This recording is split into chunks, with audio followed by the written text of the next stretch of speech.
नमस्कार, आप देख रहे हैं न्यूज़ 9 भारत और मैं हूं आपके साथ अशोक चौहान। देश और दुनिया की तमाम खबरों पर आइए डालते हैं एक नजर। चंपावत पहुंचे कुमाऊं मंडला आयुक्त अरविंद सिंह हाकी ने जिला कार्यालय सभागार में जिले में संचालित किए जा रहे विकास कार्यों की समीक्षा की।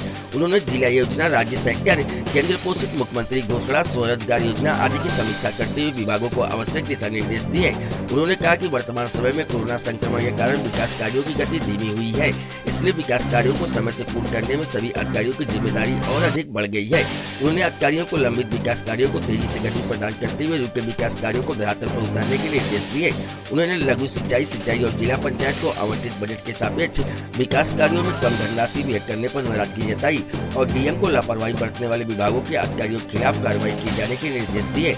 उन्होंने जिले में संचालित रोजगार परक योजनाओं की समीक्षा करते हुए संबंधित अधिकारियों को निर्देश दिए कि कोविड-19 के कारण जिले में लौटे प्रवासियों और अन्य को रोजगार उपलब्ध कराने के लिए विशेष प्राथमिकता दी जाए। कोरोना संक्रमण की समीक्षा करते हुए आयुक्त ने कहा कि कोरोना संक्रमण का खतरा अभी टला नहीं है, सभी को और सतर्कता से कार्य करने की आवश्यकता है।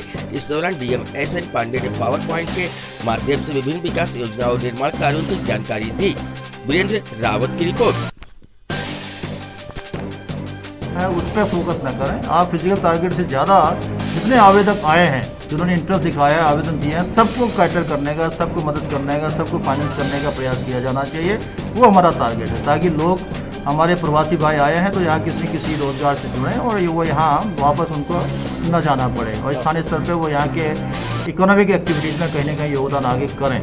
सर, किसी भी सरकार की नीतियों को ग्राउंड लेवल में उतारने के लिए अधिकारी अपना एक अहम रोल निभाते हैं, जिसमें सबसे बड़ी चीज़ होती है मैन पावर। चंपावत में कई विभाग ऐसे हैं जहां अधिकारियों की जो है भारी किल्लत है, अधिकारी नहीं है, तो इस संबंध में आप लोग अपने स्तर से इस संबंध में जो मैन पावर मैनेजमेंट का इशू है वो भी फ्लैग किया गया कुछ लोगों ने, और माननीय मुख्यमंत्री जी की समीक्षाएं भी होने वाली है इस महीने में भी। उसमें भी शासन ने ही अपना एक एजेंडा भी बना रखा है मैन पावर अवेलेबिलिटी का।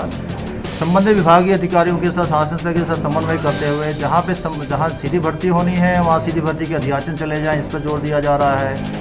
जहाँ आउटसोर्सिंग के माध्यम से भरे जाने हैं, चाहे उपनल के माध्यम से हो, चाहे आउटसोर्सिंग एजेंसी के माध्यम से हो, तो संबंधित एचओडी या शासन के सचिवों से अनुश्रवण किया जा रहा है कि ऐसे आदमी हमको मिले। और जो आपने बात शुरू करी कि शासन के कार्यक्रमों को जनता तक ले जाने के लिए भी जो स्थानीय अवेलेबल मैन पावर है, मैन फोर्स है, अभी हम लोगों ने सबको जोर दिया है कि फील्ड विजिट्स अधिक करें।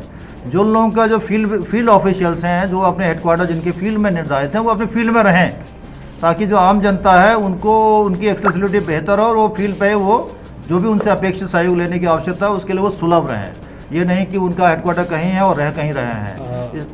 सर, लगातार ही जो है राज्य और केंद्र सरकार लोगों को घर देने की बात करती है, पर धरातल में ये है कि अगर लोग कोई घर बनाना चाहता है तो सबसे बड़ी प्रॉब्लम उनके सामने विकास प्राधिकरण के तौर पे उभरी है। तो सर, इस संबंध में हाल ही में सरकार जो है कुछ चेंजेस लाने की बात कर रही थी, तो क्या कुछ इसमें अभी है आपकी?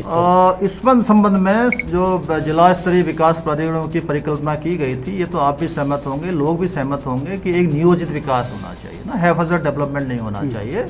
और उसी के लिए ही विकास प्राधिकरणों की परिकल्पना की गई या उनको लागू किया गया। लेकिन हाँ, उनके नियोजित विकास के संदर्भ में अगर मानचित्र पास कराना है या कोई और चीज़ें की अनुमति लेनी है, तो उसमें प्राधिकरण स्तर पर भी मैन पावर की एक कमी या उनके मानक थोड़े से कठिन होने का दिक्कत, वो सब चीज़ें संज्ञान शासन के लाई गई थी। पिछले दिनों में फील्ड लेवल जो भी फीडबैक्स आए थे, उसमें शासन ने अभी काफ़ी मंथन करने के बाद पिछले दिनों आपने सुना होगा कि कुछ रिलैक्स करने का निर्णय कैबिनेट ने लिया है।